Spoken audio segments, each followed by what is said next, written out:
Well, here we are with another Bob's Workshop video. And as you can see here, I have a laundry water warmer. This is what they would throw on the wood stove to heat up their water to do the laundry. And it has a very nice lid on this one. And one thing they would use, this one isn't original, but this was what they would use to scoop the water out, the hot water, and pour it into the laundry. Maybe they wanted to soak it in hot water. And one of the things I've noticed on this one, I got this one at Value Village. It cost me $55.99, and that's about average. As long as they have a lid, it makes it worth that. The lid's in good shape on this particular one. I've seen these where they've been beat all up. But apparently, this one was run into, which wrinkled the metal, and it made a pinch point, and when they pushed it back out, it blew out. So we're gonna have to repair this one. That's why we call this Bob's Fix-It Shop. So to fix a hole like that, we're gonna need a couple of things. We're gonna need our soldering iron, which in the day would have been on a torch. We're gonna need lead solder. This is lead and tin. And we're gonna need some soldering flux. Oh dang, I'm out of soldering flux. Well, let's go find some. We're not gonna go to the store to get it. We're gonna go get it naturally. So it's a rainy day, and I knew I had what I needed in my sawmill trailer. And that's this log right here. This just happens to be a fir log. And why do I have my knife in there? So we can get what we need for that soldering paste. Oh yeah, that's what it is. Where do you think they get it? We're going to need quite a bit of that. And if I get a little bit of this wet stuff, it still has the turpentine in it. Now if you heat that up, the turpentine, as soon as it, before it boils, it will gas off. So I'm going to go ahead and collect as much of this dry stuff as I can, and we'll mix it with that wet stuff. That'll be wonderful, beautiful. Oh yeah, we're getting some. Of course, if you find one of these, you are going to do the light test. We knew about the hole here, but in the bottom, you see it? Let me get it up to the light. Yep, there's a hole in the bottom, and one here on the side as well. Let's get that to the light. Yep, you see it? So there's a hole in the bottom, there's a hole down here on the side, and then this is the one I originally saw. There's a crack across here as well. And like I say, the way that happened, it got pushed in, and when they pushed it back out, that pinch point that was in popped. So we'll go ahead and take care of the three of them and look this over a little bit more.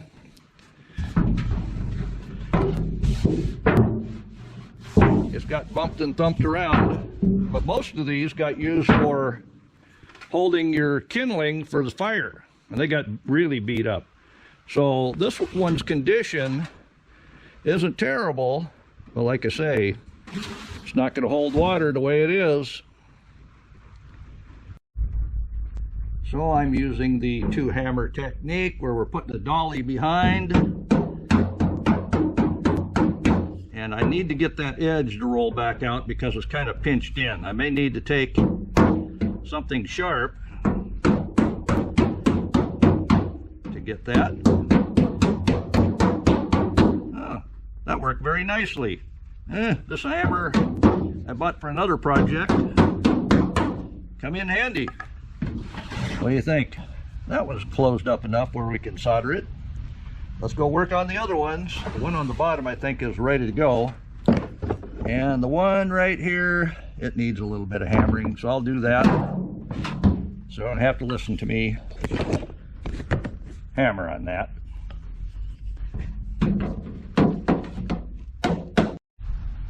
Well, I'm well pleased with how that closed up. When you're dealing with solder, it can take a whole lot of gap, but the less gap you have, the better. I think you could get a little bit more wrinkle out there. What do you guys think? Put it in the comments. So you see I got a little bit of pitch there, and all this dry stuff is pitch as well, but the turpentine has dried up out of it. So we're going to mix this and put it on the solder point we plan on soldering, and that's why I leave this knife in this kit, so we can get everything scraped off and then mixed together. Now that I see I've got 3 holes, I might need to get me a little bit more of that. But this is fresh. So I have my pitch mixed up with that. I don't need all of this, but I do want, when I touch it with the soldering iron, I do want that to melt in, cleaning that surface so solder will stick. You see how that is sticking? I know I'm bouncing around a little bit. I've got plenty for the other 2 holes now. Let's see how well that'll solder up. I'll show you how I get my soldering iron hot. Maybe you've seen one of my videos where I was showing the blowtorches. But this is the way they did it back when this wash tub was made. They had that kind of a contraption to solder with. So this still has fuel in it, but I'm going to give you the whole tour on how this works. You filled it from the bottom.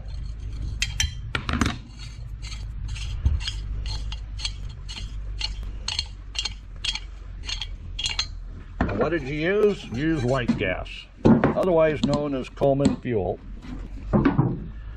But this is why they put this on the bottom, so it would pretty much make a funnel for itself to funnel in. And we are going to need some fuel to light this, so what's spilled, we'll take that, set it out of the way. We'll go ahead and put the cap back in, tighten it down that way again. Getting more of that fuel. All right. Now we're going to pump it up, making sure that it's turned off.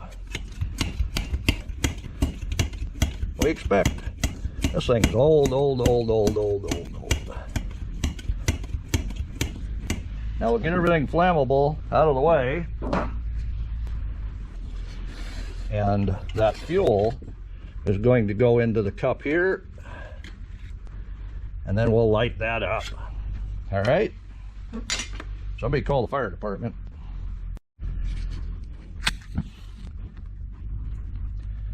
See that white gas?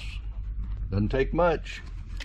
And because these were known to spit fire, we'll spit fire into the tub if we have to. We're going to let that heat up a little bit.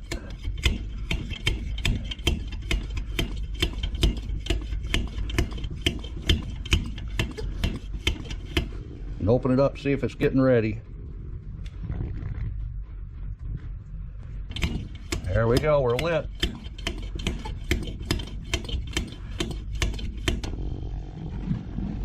You see what I'm talking about? Shooting flame. Good thing I had that there. My bench had been on fire. I'm waiting for it to vaporize, so don't open that up too much. But we can go ahead and start warming up our soldering iron here. And it's going to need to be the flame that makes that heat up.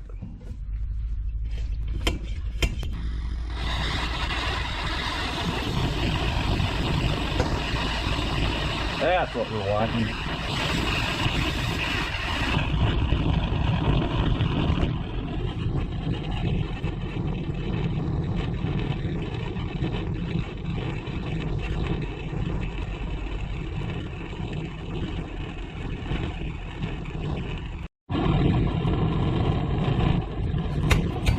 doesn't have a very good seal, so I'm going to have to pump it a time or two. But how do we know when it's ready? When that solder melts. Oh yeah.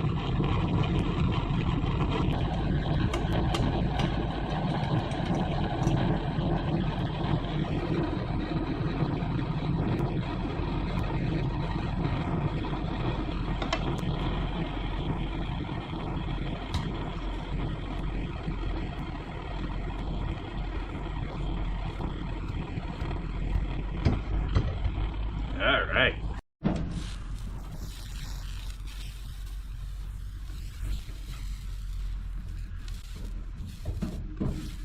You hear that pitch hissing off? I'm hot enough now.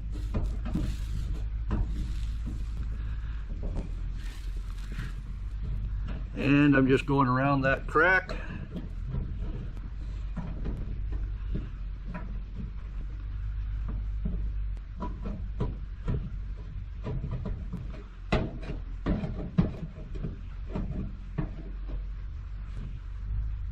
What do you think?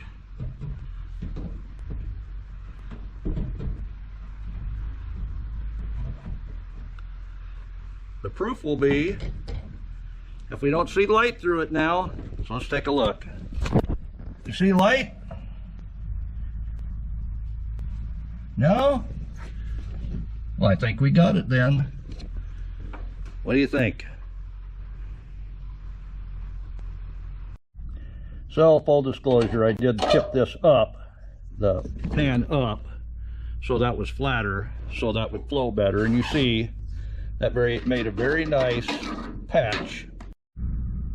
So, in review, we took the pine pitch or fir pitch from that tree, that log that was laying in my sawmill. We made the paste that made the solder stick to the copper tub here. I know lead isn't good to ingest, but remember, this was made for laundry, and they washed your clothes in it. Obviously, it got a good rinse, but I do want to show you inside where they put the handles on. This is all lead that they sealed that with. On both sides here. The bottom, you see the spot that was fixed here, the spot that was fixed here, and down in the bottom, these two spots on that wrinkle here, I fixed those with that lead and tin solder. So tell me what you think. Would you do that?